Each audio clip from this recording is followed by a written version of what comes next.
पहलवान सास। मधु की शादी के कुछ सालों में ही उसके पति की मृत्यु हो जाती है, जिसके बाद उसके ऊपर सास की जिम्मेदारी आ जाती है और वो अब अपनी सास के साथ घर में अकेली रहती है। मम्मी, नाश्ता बना दिया है, टाइम से खा लेना। दोपहर का खाना शीला आकर बना देगी। मैं ऑफिस जा रही हूँ।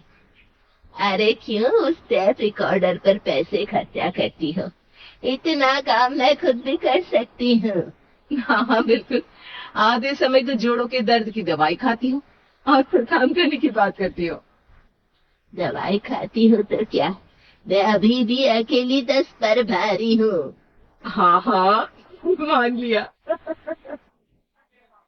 मधु घर से चली जाती है, जिसके बाद सास नाश्ता कर दवाई लेकर टीवी देखने बैठ जाती है।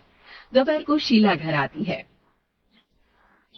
माँ जी, किस बात से मेरी नौकरी बची? अरे चल, ज्यादा बक बक मत कर, काम कर अपना। शीला खाना बनाने लगती है और सास वहीं पास में बैठ जाती है। माँ जी, मैं तो हमेशा ही बोलती हूँ, दीदी की दूसरी शादी करा दो। कब तक आप दो औरतें घर में अकेली रहोगी? आजकल माहौल भी बहुत खराब है और फिर दीदी की उम्र भी तो निकली जा रही है ना। तेरा नाम टेप रिकॉर्डर सही रखा है मैंने। तेरी एक ही बात को रिपीट मोड पर चलाने से वो पूरी नहीं हो जाएगी, इसलिए मेरी बहू से ज्यादा खाना बनाने पर ध्यान दे, नहीं तो कहीं वो भी तुझसे मुंह ना फेर ले और नौकरी चली जाए। क्या माँ जी, आप भी हमेशा मेरी नौकरी के पीछे ही पड़ी रहती हो। तो क्या तेरे पीछे पड़ूं? इसी तरह दोपहर से शाम हो जाती है और शीला अपना काम खत्म कर वापस चली जाती है। अब अकेली सास एक बार फिर टीवी देखने बैठ जाती है, जिसकी थोड़ी ही देर में मधु घर आ जाती है और सास बिना कोई देर किए शीला की बातें उसे बताने लगती है। मम्मी, आप भी ना किसी बच्चे से कम नहीं हो, जिसके पास हमेशा शीला को लेकर कोई ना कोई बात रहती ही है। अब मस्ती करो ना, इतनी बुरी नहीं है बेचारी। अरे मैंने कहा बुरी है, बस उसकी बातें करके मुझे बड़ा मजा आता है। सास की बात पर हंसते हुए दोनों डिनर करने बैठती ही हैं कि लाइट चली जाती है। अंधेरे में मधु मोबाइल की फ्लैश लाइट जलाकर मोमबत्ती ढूंढने लगती है। तभी उसे हॉल में कुछ गिरने की आवाज आती है। मम्मी, आप अंधेरे में इधर उधर क्यों घूम रही हो? अरे तेरे पीछे ही तो खड़ी हूँ। हाँ, अगर आप यहाँ हो तो वो हॉल में सामान कैसा गिरा? भूत आया। अरे मुझे क्या पता, जाकर देखना पड़ेगा ना। दोनों हॉल में जाते हैं, लेकिन वहां कोई नहीं होता। अब उन्हें कमरे में से सामान गिरने की आवाज आती है। लगता है ये भूत चोरी करने आया है, इसे वापस कब्र में पहुंचाना ही पड़ेगा। बस हाँ हाँ, आप ज्यादा ना तीस मार खा मत बनो, मैं पुलिस को फोन करती हूँ। अरे जब तक तेरी पुलिस आएगी तब तक क्या वो हमारे साथ बैठकर अंताक्षरी खेलेगा? डरपोक, संभालने दे मुझे। अब सास पास रखा फ्लावर पॉट उठाकर कमरे की तरफ बढ़ने लगती है, जहाँ उसे दो आदमी दिखाई देते हैं। पीछे पीछे मधु भी वहां आ जाती है। मम्मी, अभी भी मौका है, बाहर भाग जाते हैं। मधु की आवाज सुन चोर चौकन्ने हो जाते हैं। ओए तुम दोनों, जहाँ हो वहीं खड़ी रहना, नहीं तो दोनों को गोली मार दूंगा। अरे तुम दोनों अभी के अभी बाहर जाओ, नहीं तो मैं तुम्हें जिंदा नहीं छोड़ूंगी। ये बुढ़िया हमें धमकी दे रही है। अबे तुम दो अकेली अबला औरतें क्या कर लोगी? अरे जा भी जा, दोनों को बांध दे।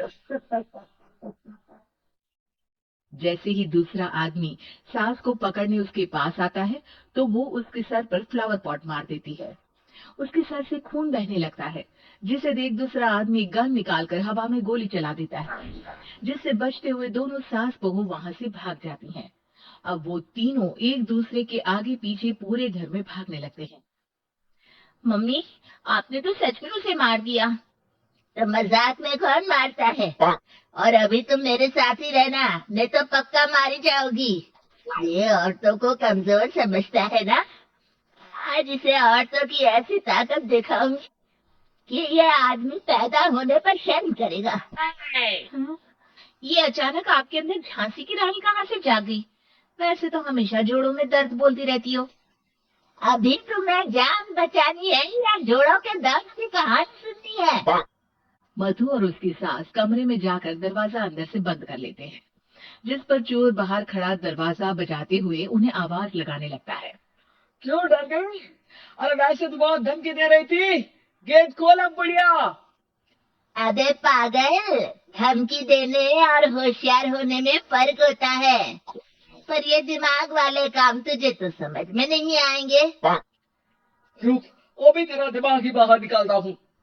ये कहते हुए चोर गोली चलाने ही वाला होता है कि सास अचानक दरवाजा खोलकर उसके मुंह पर परफ्यूम डाल देती है, जिससे चोर गन फेंककर दर्द से चिल्लाने लगता है।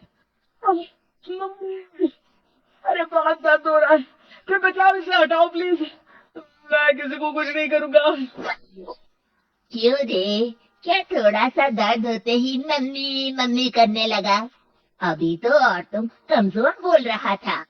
भूलियो मत, एक औरत ने ही तुझे इस दुनिया में जन्म दिया है, और वो भी तुझे ये दर्द हो रहा है ना, उससे लाख गुना ज्यादा दर्द सहकर।